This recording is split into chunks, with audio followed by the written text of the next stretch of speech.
नमस्कार, मैं हूं श्वेता सिंह और आप देख रहे हैं आज तक। कानून की नजर में सब एक समान होते हैं, लेकिन क्या जाति से परे, धर्म से परे, इस बात से परे कि आप पुरुष हैं या फिर महिला हैं, कानून सबके लिए एक ही है? क्यों आज यूनिफॉर्म सिविल कोड यानी कि समान नागरिक संहिता की मांग उठ रही है? कहने के लिए बड़ा जटिल सा विषय है, लेकिन इसे सरल शब्दों में आज हम समझाएंगे। वो सारे मुद्दे, वो पूरा विवाद और साथ ही कौन कौन से राज्य ये योजना कर रहे हैं कि वो ये समान नागरिक संहिता लेकर आए। श्वेत पत्र में आज हर एक बात पर बारीकी से नजर।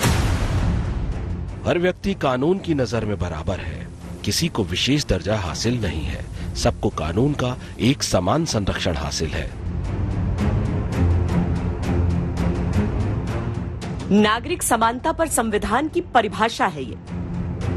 कानून के आधार पर समानता की बात जब आती है तो संविधान स्पष्ट कहता है कि कानून की नजर में सब बराबर हैं। लेकिन क्या सबके लिए समान मुद्दे पर एक समान कानून है? हमारी जो संवैधानिक ड्यूटी है उनमें एक महत्वपूर्ण ड्यूटी है कि एक समान नागरिक कानून के लिए जो भी सरकार हो, गवर्नमेंट ऑफ द डे हो, वो इसकी तैयारी करे और देश को तैयार करे। अभी यूनिफॉर्म सिविल कोड की जरूरत देश को नहीं है, लेकिन सरकारें जो हैं वो कोशिश करती रहें कि बिलाखिर देश के सारे लोग यूनिफॉर्म सिविल कोड मानने पे तैयार हो जाएं। इसको हम आर्टिकल 44 कहते हैं, जो गाइडिंग प्रिंसिपल है। हमारी सरकार इस बात के लिए कटिबद्ध है कि देश में सबके सर पे पक्की छत हो, उसमें कोई जात और बिरादरी की बात हो। लेकिन ये सरकार भाजपा इसको मुद्दा बनाती है, चूंकि जो असल मुद्दे हैं देश के शिक्षा, स्वास्थ्य, रोजगार, उनसे भटकाने के लिए। 1835 में पहली बार ब्रिटिश हुकूमत ने कॉमन सिविल कोड पर एक रिपोर्ट पेश की थी और भारतीय कानून में कोडिफिकेशन यानी एक समान नागरिक संहिता बनाने की जरूरत बताई थी। 185 साल बाद आज भी ये राष्ट्रीय बहस का मुद्दा है। यूनिफॉर्म सिविल कोड इस मुल्क के लिए बिल्कुल कतई तौर पर मुनासिब नहीं है। आप देखेंगे कि मुख्तलिफ ज़बानें हैं, मुख्तलिफ कल्चर है। एक नहीं अनेक मौकों पर सर्वोच्च न्यायालय ने यह साफ किया हुआ है कि इस देश में समान नागरिक संहिता होनी चाहिए, यूनिफॉर्म सिविल कोड होना चाहिए। क्या एक देश में सभी नागरिकों को एक समान कानून का मुद्दा राजनीतिक है? भारत एक ऐसा देश है सभी लोगों को रहने का, लेकिन राष्ट्रवाद एक नंबर पर है और जो राष्ट्रवाद के खिलाफ है उसके खिलाफ कानून बनना चाहिए। एक कानून ऐसा ही बना दीजिए जिससे पूरे हिंदुस्तान के अंदर में महंगाई, बेरोजगारी दूर हो जाए, पूरे हिंदुस्तान के अंदर में ये जाति धर्म के झगड़े खत्म हो जाएं।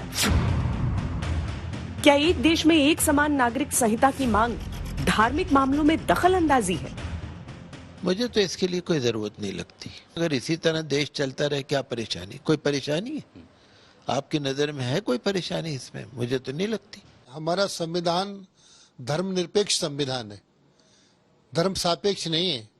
किसी को कोई भी धर्म मानने के लिए बाध्य नहीं किया जा सकता और कॉमन सिविल कोड बेहतर कानून है, ये सबके लिए समान है, इसलिए इसका विरोध नहीं होना चाहिए।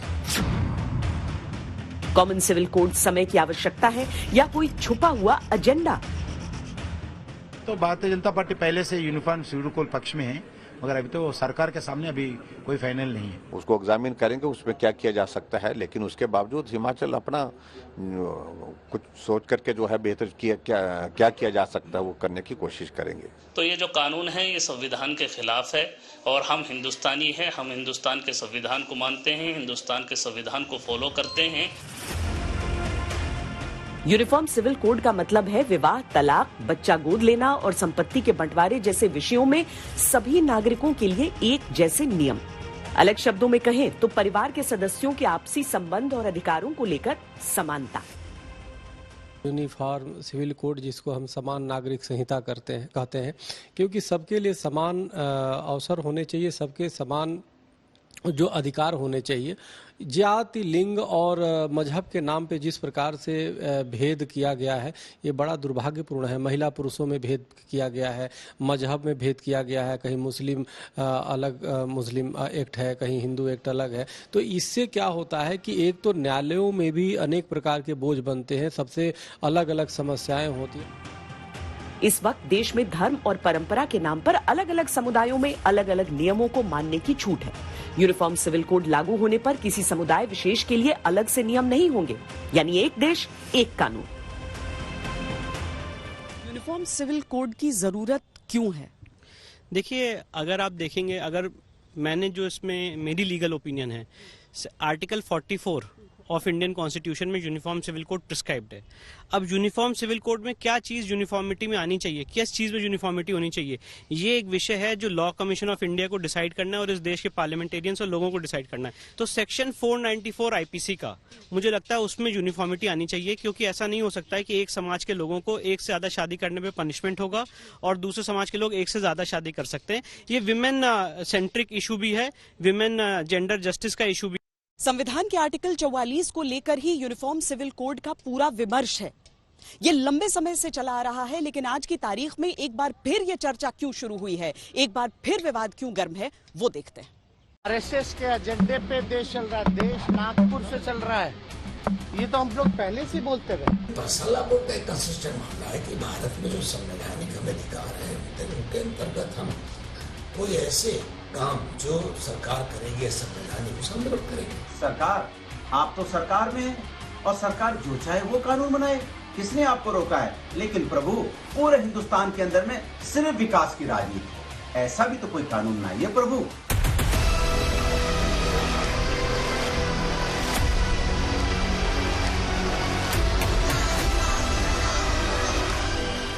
यूनिफॉर्म सिविल कोड लागू करने की बातें बीजेपी शासित राज्यों से उठी और लगातार उठती चली गईं। अब ये राजनीति से अलग सामाजिक बहस में भी शामिल है।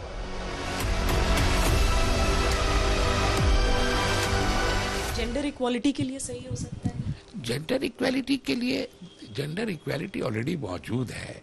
हम जो हमारे एक्सिस्टिंग लॉ है, हम उसे कितना इम्प्लीमेंट कर पा रहे हैं, इस पर भी देखिए ना। क्या हमारे यहाँ रेप के लिए लॉज नहीं है? क्या हमारे यहाँ डाउरी के लिए लॉज नहीं है?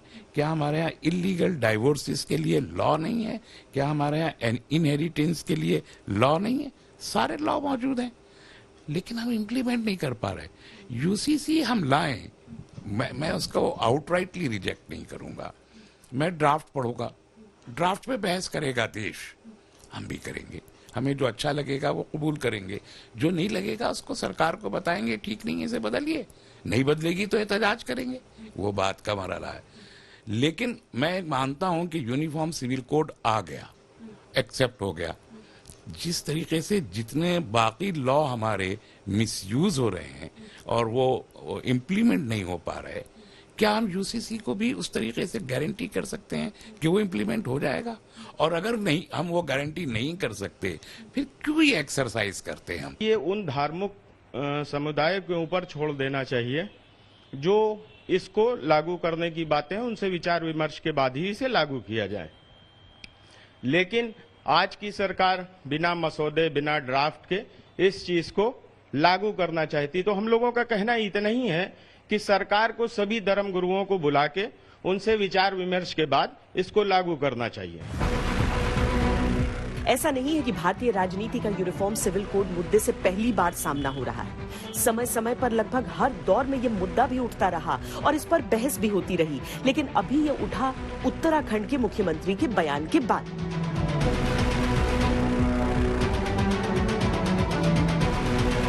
आगामी नई बीजेपी सरकार अपने शपथ ग्रहण के तुरंत बाद न्यायविदों, सेवानिवृत्त जनों, समाज के प्रबुद्ध जनों और अन्य स्टेक होल्डरों की एक कमेटी गठित करेगी, जो कि उत्तराखंड राज्य के लिए यूनिफॉर्म सिविल कोड का ड्राफ्ट तैयार करेगी। इस यूनिफॉर्म सिविल कोड का दायरा विवाह, तलाक, जमीन जायदाद और उत्तराधिकार जैसे विषयों पर सभी नागरिकों के लिए समान कानून, चाहे वो किसी भी धर्म में विश्वास रखते होगा। हाल ही में हुए उत्तराखंड चुनावों में बीजेपी के एजेंडे में फिर से सरकार बनने पर यूनिफॉर्म सिविल कोड लागू करने का वादा था। सरकार बनी तो वो वादा ऊपर आ गया। धामी सरकार यूनिफॉर्म सिविल कोड कमेटी गठन पर काम कर रही है। इसकी सिफारिशों के बाद ये कानून उत्तराखंड में जल्द लागू हो सकता है। अगर ऐसा हुआ तो आजाद भारत में इस कानून को लागू करने वाला उत्तराखंड पहला राज्य बन जाएगा। बहरहाल यहाँ से निकलकर ये मुद्दा उत्तर प्रदेश भी पहुंचा। देश के अन्य राज्यों में भी जहां भाजपा की सरकार है वहां भी, और जहां गैर भाजपा सरकारें हैं, अगर सबका साथ सबका विकास, सबके लिए एक जैसा कॉमन सिविल कोड, ये तो एक ऐसी चीज है जिसका सबको मांग करनी चाहिए, सबको स्वागत करना चाहिए। लेकिन हर जगह जब वोट बैंक तलाशता है व्यक्ति तो निश्चित तौर से उसके सामने तुष्टीकरण की राजनीति दिखाई देती है, लेकिन हम इसके पक्ष में। फिर हिमाचल प्रदेश में भी इसकी गूंज सुनाई दी। उसको एग्जामिन करेंगे उसमें क्या किया जा सकता है, लेकिन उसके बावजूद हिमाचल अपना कुछ सोच करके जो है बेहतर क्या किया जा सकता है वो करने की कोशिश करेंगे। इसी तरह जहां जहां बीजेपी शासित राज्य हैं, वहां ये मुद्दा किसी न किसी रूप में पहुंच गया। यहाँ पूरी तरह से अमन और शांति है। हमारे यहाँ ऐसी कोई दुर्भावना नहीं है, न हमारे समाज में कोई ऐसा विषाक्त माहौल है। इसीलिए हमारे यहाँ हम भी समझते हैं कि कहीं कोई अभी कोई बदलाव की आवश्यकता है। हिंदुस्तान तो विभिन्नताओं से भरा हुआ देश है और यही जो विस्तृत रहन सहन, खान पान, वेशभूषा इत्यादि जो हमारी रही है विरासत मिली जुली, तो इसके आधार पे जो हमारी संस्कृति बनती है वही संस्कृति हिंदुस्तान की संस्कृति है और यही हमारी खूबसूरती भी है। तो इस खूबसूरती को बिगाड़ने का क्या कारण है? हमको तो नहीं लगता कि इसमें कोई छेड़छाड़ की जरूरत है, और छेड़छाड़ की नहीं जरूरत है तो जो चल रहा है बहुत बेहतर है। विपक्ष को बीजेपी नेताओं के बयानों में सामाजिक ताने बाने को छेड़ने की चाल दिखी। हमारा संविधान ही टिका हुआ है अनेकता में एकता। नॉर्थ ईस्टर्न का बिल्कुल अलग कल्चर है, तमाम लोगों का अलग कल्चर है। हिंदुओं में भी बिल्कुल अलग अलग कल्चर है। हिंदुओं में भी बहु विवाह प्रथा अभी भी कई जगह पर देखी जाती है। तो मुझे लगता है कि संविधान में जो आर्टिकल 44 की बात की, उसमें भी लिखा है इट डज नॉट मैंडेट। और सीए तो लागू हो गया होगा, वन रैंक वन पेंशन भी लागू हो गया, वन नेशन वन इलेक्शन भी लागू हो गया 10 साल में। सब कुछ तो हो ही गया। ठीक, ये केवल इलेक्शन गिमिक है। कट्टरपंथ को यूनिफॉर्म सिविल कोड की तैयारी में देश का मूल ढांचा बदलने की साजिश दिखी। ऐसे में जहाँ मुख्तलिफ भाषाएं बोली जाती हो, मुख्तलिफ ट्रेडिशन हो, मुख्तलिफ तहजीबें हों, वहाँ पर इस मुल्क के अंदर, हिंदुस्तान के अंदर अगर आप यूनिफॉर्म सिविल कोड लाने की बात कहें और ऐसा यूनिफॉर्म सिविल कोड जिसका कोई ब्लूप्रिंट, जिसका कोई खाका भी आपके पास ना हो, तो ये कतई तौर पर मुनासिब बात नहीं होगी। अगर आपको वाकई में इस सिलसिले में आप हसास हैं, मुल्क के अंदर मुल्क को तामीर व तरक्की की राहों पर आगे ले जाना चाहते हैं, तो मुल्क के अंदर जो फैली हुई गुंडागर्दी है उस पर आप कानून बनाएं। मुसलमानों के खिलाफ जो नफरत का बाजार गर्म किया जा रहा है उसके खिलाफ कानून बनाएं। आजकल अटेंशन डाइवर्ट करने के लिए ना सरकार जो है नए नए मुद्दे ला रही है। बेरोजगारी है, महंगाई है, करप्शन है, हर जगह रिश्वतखोरी है, बहुत ज्यादा करप्शन है, बहुत करप्शन है। तो उन तमाम मुद्दों से हटाने के लिए, तवज्जो हटाने के लिए लोगों को कुछ नए नए इश्यूज दिए जा रहे हैं।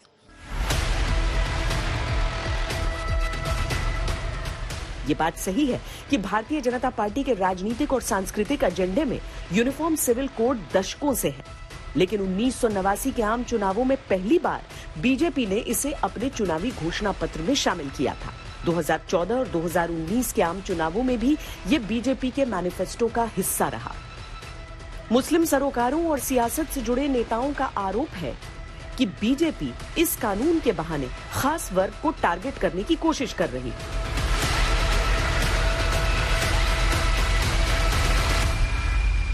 प्रिंसिपल की जब बात करते हैं, आर्टिकल 38(2) में नहीं कहा गया कि देश में जो इनकम की इनइक्वालिटी है उसको कम किया जाए, उस पर क्यों नहीं बात करते आप?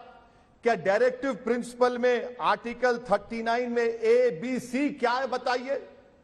कितनी दौलत देश की 90% दौलत तो 100 लोगों के पास है। आप बात कर रहे हैं आर्टिकल 44 की। जी, आर्टिकल 44 की यूनिफॉर्म सिविल कोड है ना। आप बताइए कौन सा यूनिफॉर्म सिविल कोड आप बनाने जा रहे हैं? आप क्या दयाबागा स्कूल ऑफ थॉट को इंप्लीमेंट करेंगे, मिताक्षरा स्कूल ऑफ थॉट को इंप्लीमेंट करेंगे, और हिंदू अनडिवाइडेड फैमिली के टैक्स रिबेट्स आप सिर्फ हिंदू रिलीजन के मानने वालों को दे रहे हैं? क्या वो right to equality fundamental right के खिलाफ नहीं है? बीते दिनों गृह मंत्री अमित शाह मध्य प्रदेश के भोपाल में थे और उन्होंने समान नागरिक संहिता पर अपनी राय एकदम स्पष्ट कर दी।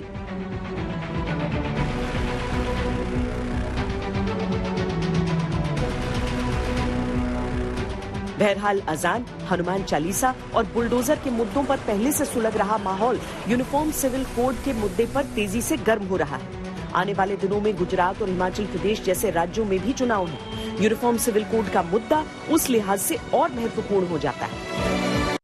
शादी, तलाक, अडॉप्शन, उत्तराधिकार, विरासत, लेकिन सबसे बढ़कर लैंगिक समानता वो कारण है जिस वजह से यूनिफॉर्म सिविल कोड की आवश्यकता महसूस की जाती है। क्या एक हिंदू महिला के अधिकार के बराबरी पर अधिकार एक मुस्लिम महिला को भी प्राप्त होते हैं?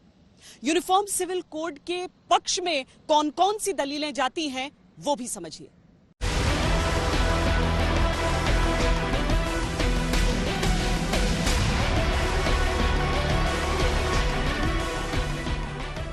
यूनिफॉर्म सिविल कोड का जिक्र आते ही अलग अलग राय भी सामने आती है।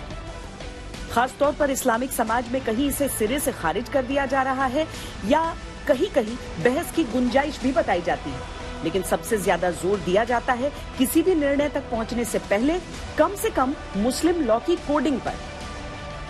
75 साल में गवर्नमेंट ने as a custodian of each and every citizen Muslim law का कोडिफिकेशन क्यों नहीं करवाया?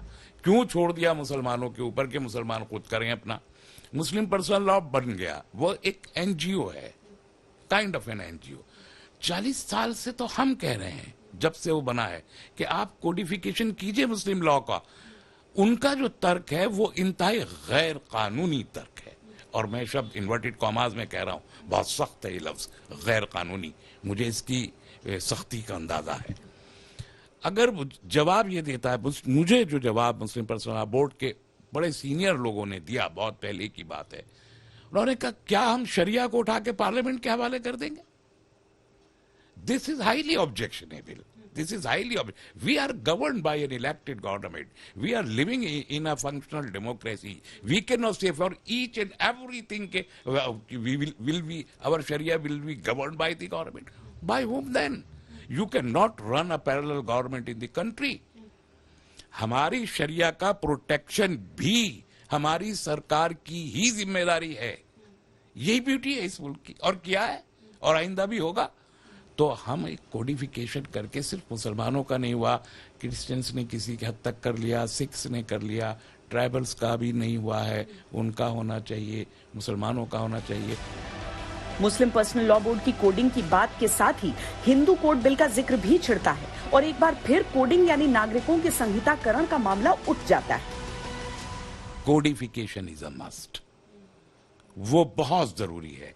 हिंदू कोड बिल, जितनी डाइवर्सिटी हिंदू लॉज में है इस देश में, शायद किसी दूसरे रिलीजन में इतनी नहीं है, बहुत डाइवर्स है। मगर ये एक चैलेंज था पंडित जवाहरलाल नेहरू के लिए, वो 1954 में उसे लाए, और यानी president of India Rajendra Prasad जैसे लोगों की मुखालफत, और बहुत बड़ा तबका इस मुल्क में जो नेहरू का उस जमाने में मुखालिफ था, इसके बावजूद उन्होंने इतना डाइवर्स लॉ को कोडिफाई करके हिंदू कोड बिल पास करवा लिया।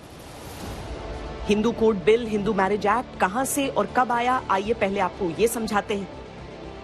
यूनिफॉर्म सिविल कोड पर देश की आजादी के साथ और बाद में भी जब एक कानून नहीं बन सका तो 1951 में बतौर कानून मंत्री भीमराव अंबेडकर हिंदू कोड बिल लेकर आए, यानी देश के हिंदुओं के लिए अलग से कानून। तत्कालीन प्रधानमंत्री पंडित जवाहरलाल नेहरू इसके पक्ष में थे, लेकिन भारी विरोध के चलते ये तब पास नहीं हो सका। इसके विरोध में अंबेडकर ने इस्तीफा दे दिया था।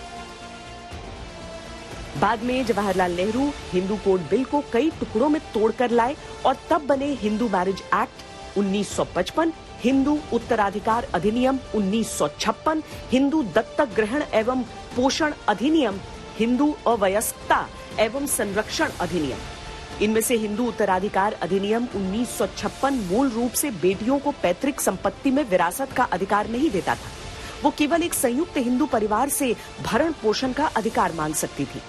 लेकिन इस असमानता को 9 सितंबर 2005 को अधिनियम में संशोधन द्वारा हटा दिया गया था। हिंदू कोड लागू हुए तो महिलाओं को सशक्त बनाया गया और उन्हें अधिक अधिकार मिले। महिलाओं को पति और पिता की संपत्ति में हिस्से का अधिकार मिला। हिंदुओं को अलग अलग जातियों में एक दूसरे से शादी का अधिकार मिला। लेकिन इसी के साथ ये भी तय हुआ कि कोई भी अपने पति या पत्नी के जीवित रहते दूसरी शादी नहीं कर सकता। इसके उलट इस्लाम में एक शादी के साथ कई शादियों का रिवाज 3 बार तलाक बोलकर संबंध विच्छेद का रिवाज बना रहा। 2019 में केंद्र सरकार ने 3 तलाक कानून लाकर समाज की इस कुरीति को खत्म किया। संपत्ति बंटवारे को लेकर भी नियम पेचीदा है, जिसके तहत मुस्लिम पर्सनल लॉ बोर्ड का नियम है कि अगर कोई मुस्लिम बिना वसीयत किए मर जाता है तो उसकी संपत्ति पर उस समय साथ रहने वाले उत्तराधिकारियों का ही अधिकार रहेगा। ऐसी स्थिति में तलाकशुदा या विधवाओं को काफी परेशानी होती है। दुनिया के अलग अलग धर्मनिरपेक्ष देशों में भारत की धर्मनिरपेक्षता बिल्कुल अलग है, अनूठी है। लेकिन पेचीदा सवाल ये उठता है कि इस धर्मनिरपेक्षता के कारण क्या अलग अलग धर्मों के लिए अलग अलग नियम कानून हो सकते हैं, और यूनिफॉर्म सिविल कोड के रास्ते में क्या ये सबसे बड़ा रोड़ा हो सकता है?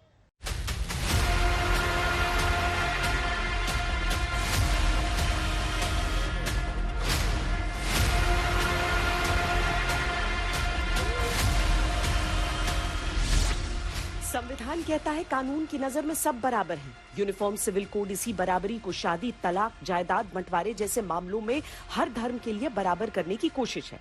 इस समय देश में अलग अलग मामलों के लिए संवैधानिक कानून तो हैं, लेकिन उनमें धर्म का एंगल आ जाने पर पर्सनल लॉ बोर्ड के कानून का भी प्रावधान है। इस्लाम में शरिया कानून एक्ट 1937, हिंदू मैरिज एक्ट 1955, इसमें सिख, जैन और बौद्ध भी आते हैं। Christian marriage act 1872, Parsi marriage act and divorce act 1936 है।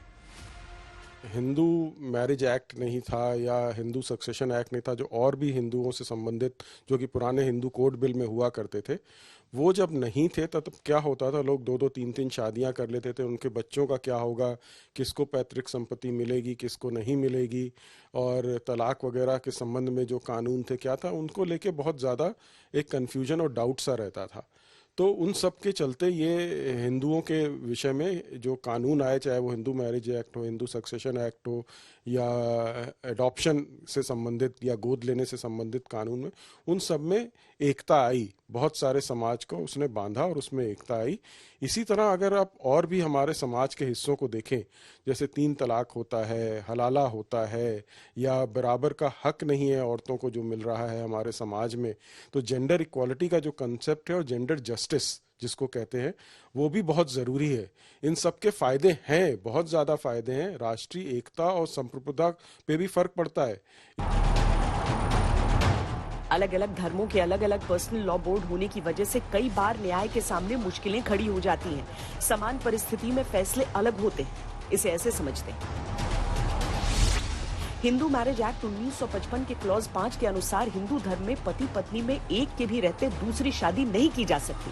सेक्शन 11 के हिसाब से पहली शादी के रहते दूसरी शादी गैर कानूनी मानी जाएगी। आईपीसी की धारा 494 के अनुसार ये कृत्य आपराधिक हो जाता है। लेकिन इसी मामले में मुस्लिम पर्सनल लॉ बोर्ड के हिसाब से कोई मुसलमान अगर ऐसा करता है तो धार्मिक आधार पर वो आपराधिक मामले से साफ बचा रह सकता है, क्योंकि उसका धर्म उसे 4 शादियों की इजाजत देता है, जिसको लेकर अलग अलग विश्वास और धारणाएं हैं। हिंदू मैरिज एक्ट में तो जैसे लड़कियों को जो अधिकार दिया गया कि उनको संपत्ति का क्या है, इसमें 3-4 प्रकार के एक्ट जो आज़ादी के बाद जो संविधान बना तो उसमें बनाई गई थी, तो उसमें हमें लगता है कहीं ना कहीं हिंदू एक्ट के माध्यम से हिंदुओं पे ही अन्याय किया गया। एक तो हिंदू एक्ट में कर दिया गया कि एक हिंदू एक ही शादी कर सकता है, उससे दूसरा नहीं कर सकता, जबकि मुस्लिम एक्ट में इसे सीधे उलट था, वो 4 तक उसको मान्यता था अपनी अनुसार। ये देश सबका है, तो इसलिए हमें लगता है कि सबको समान अवसर होना चाहिए, सब पे एक कानून लागू होने चाहिए, और मजहब, क्षेत्र और जाति के और भाषा के आधार पे किसी को विशेष छूट नहीं दी जाने की आवश्यकता, सबको बराबर का अवसर देने की आवश्यकता है। तभी देश हमारा उत्थान करेगा, देश विश्वगुरु बनेगा।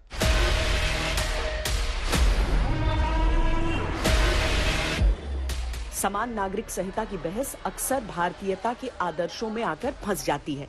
एक तर्क कहता है कि अनेकता में एकता का नारा जब देश का संस्कार है तो एक कानून क्यों नहीं हो सकता। दूसरा तर्क कहता है कि विविधताओं वाले देश की खूबसूरती एक समान कानून से बिगड़ती है। इन यूनिफॉर्म सिविल कोड पर बात करते हुए जब लॉ कमीशन ने 2018 में एक क्वेश्चनर जारी किया, उसमें बहुत से मज़ाहिब की NGO से और सबसे पूछा उनके क्या होना चाहिए, और उसमें उन्होंने सीधे पूछा क्या यूनिफॉर्म सिविल कोड होना चाहिए। उसमें जो जवाबात उनको मिले वो तो उन्होंने बताए नहीं, लेकिन लॉ कमीशन ने अपने रिकमेंडेशंस में 2020 में ये कहा कि यूनिफॉर्म सिविल कोड से ज्यादा बेहतर है कि वेरियस पर्सनल लॉज का कोडिफिकेशन कर दिया जाए। इस पर सरकार ने भी अभी तक कोई काम नहीं किया। जब देश का संविधान तैयार हो रहा था, डॉक्टर भीमराव अंबेडकर महिलाओं को समान अधिकार दिलाने के लिए यूनिफॉर्म सिविल कोड लाना चाहते थे। 23 नवंबर 1948 यानी करीब 73 साल पहले संसद में इस पर चर्चा भी हुई, लेकिन तब की परिस्थितियों के अनुसार इसे टाल दिया गया और इसे अनुच्छेद 44 में नीति निदेशक तत्वों की श्रेणी में जगह दी गई। नीति निदेशक तत्व संविधान का वो हिस्सा है जिनके आधार पर काम करने की सरकार से उम्मीद की जाती। संविधान लागू होने के बाद किसी भी राज्य की किसी भी सरकार ने समान नागरिक कानून बनाने के बारे में नहीं सोचा और ये मुद्दा देश की जरूरत से ज्यादा राजनीतिक बनता चला गया। जो लोग यूनिफॉर्म सिविल कोड का विरोध करते हैं, उनका सबसे बड़ा तर्क है कि ये संविधान के खिलाफ है। उनकी तरफ से तर्क ये दिया जाता है कि ये लोगों की आस्था के साथ खिलवाड़ होगा, धार्मिक मामलों में दखल अंदाजी होगा। सबके लिए एक समान कानून होना चाहिए। मुझे तो इसके लिए कोई जरूरत नहीं लगती। ये सरकार भाजपा उसको मुद्दा बनाती है। उनको हिंदू कोड बिल से ज्यादा सुविधा मिलती है मुसलमान अल्पसंख्यकों को, तो ये कहना उनका ठीक नहीं है।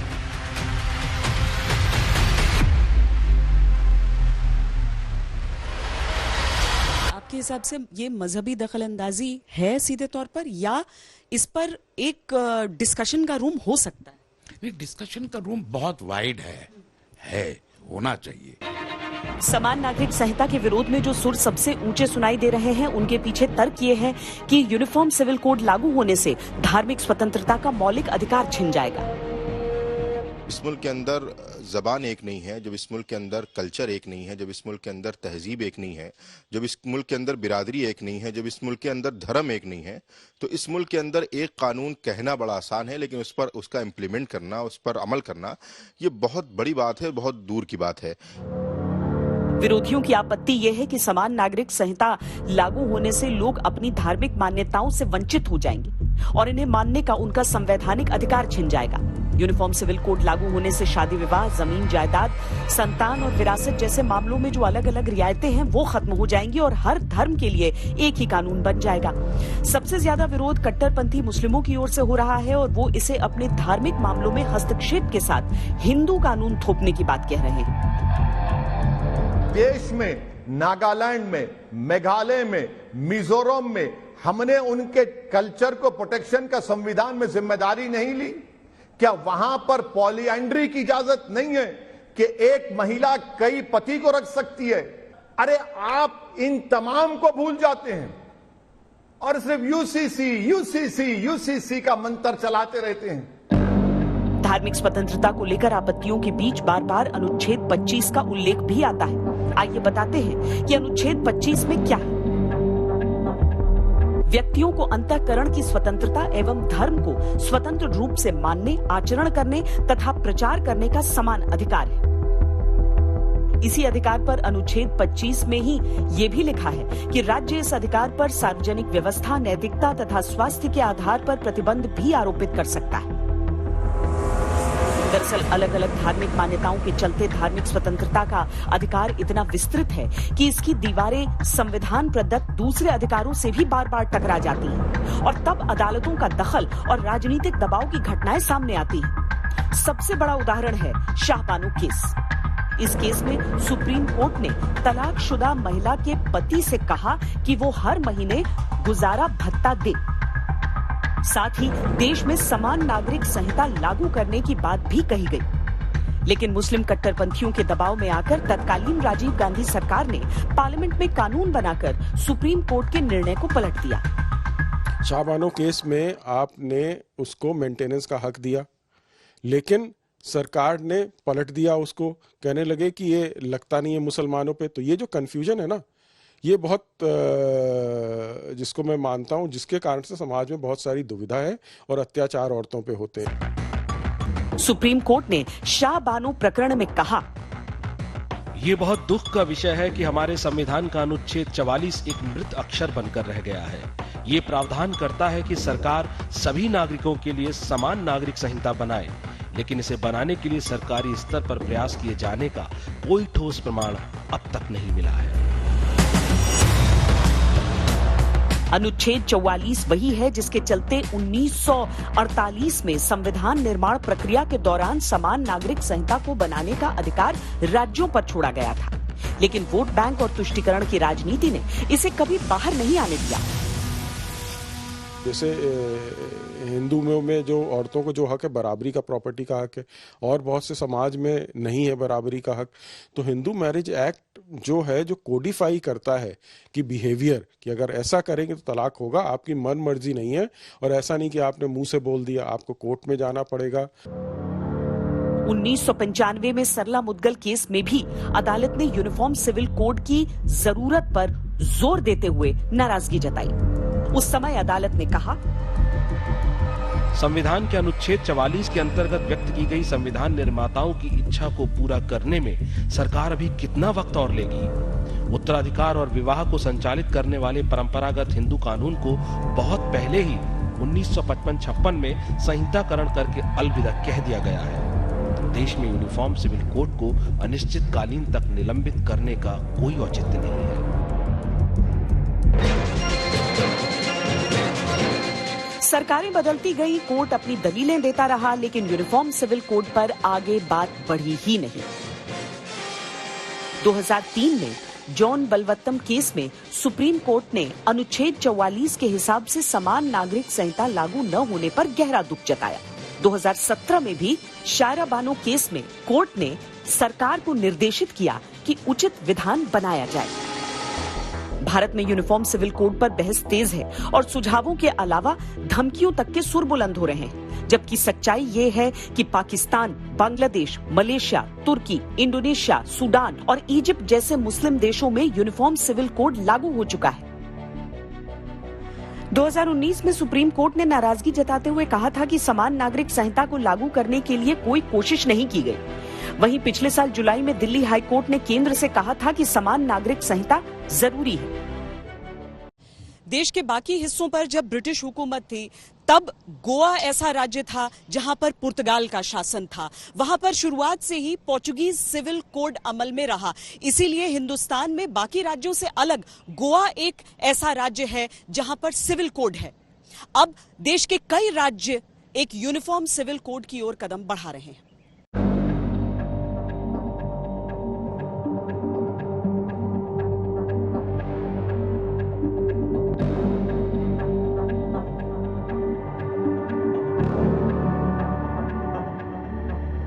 हिंदुस्तान ने आजादी के संघर्ष से आजादी मिलने तक और उसके बाद लोकतंत्र को मजबूत करने में बड़ी लंबी यात्रा तय की, लेकिन राजनीति ने हर दौर में वोटतंत्र की खातिर लोकतंत्र की बेहतरी के सुधारों की अनदेखी भी की। यूनिफॉर्म सिविल कोड इसी तरह का एक मुद्दा है जो भारत में पौने 200 साल से अपने उद्धार की राह देख रहा है। अपवाद है तो सिर्फ एक राज्य, गोवा।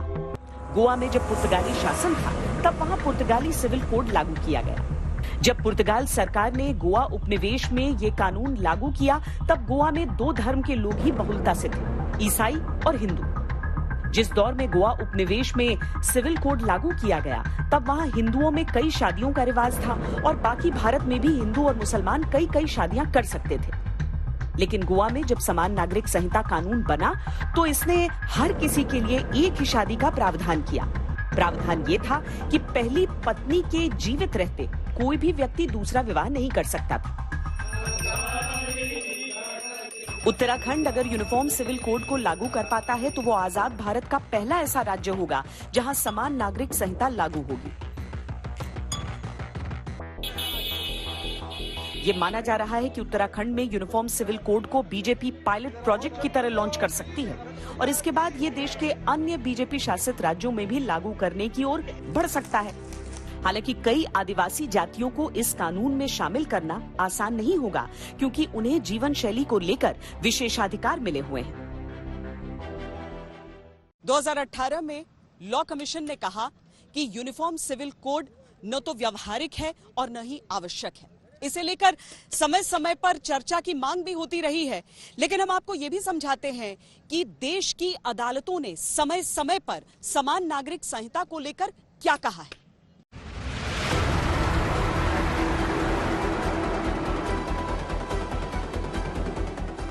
बड़ा सवाल ये उठता है कि यूनिफॉर्म सिविल कोड के नियम बनाने में आखिरकार देश की संसद को 7 दशक से भी अधिक क्यों लग गए, और ये अभी भी स्पष्ट क्यों नहीं है कि यूनिफॉर्म सिविल कोड में क्या ऐसा होगा जो समानता की संहिता का मुख्य आधार होगा। आज वक्त की जरूरत है कॉमन सिविल कोड। एक चीज, कॉमन सिविल कोड का कतई अर्थ नहीं है कि किसी भी धर्म के धार्मिक अधिकारों को कोई भी नुकसान पहुंचेगा या उसकी धार्मिक जो स्वतंत्रता है उस पर किसी तरह का हमला होगा। कई ऐसे देश हैं, 40 से ज्यादा ऐसे देश हैं, बड़े बड़े देश हैं, अमेरिका है, ब्रिटेन है और भी जर्मनी, तमाम ऐसे देश हैं जहां पे कॉमन सिविल कोड है।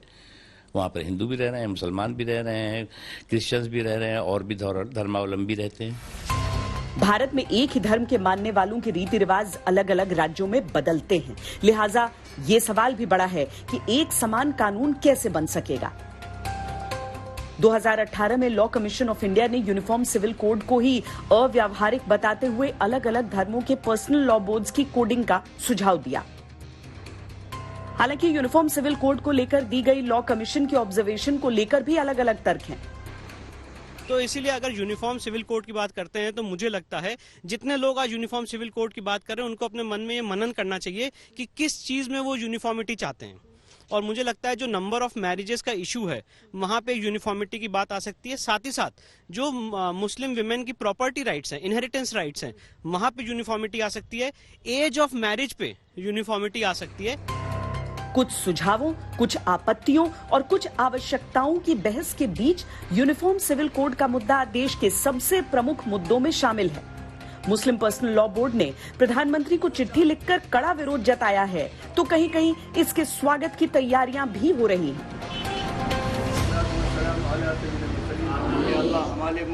श्वेत पत्र में आज के लिए इतना ही। कैमरा पर्सन सैयद मोहसिन के साथ मुझे दीजिए इजाजत। देश और दुनिया की बाकी खबरों के लिए आप देखते रहिए आज तक।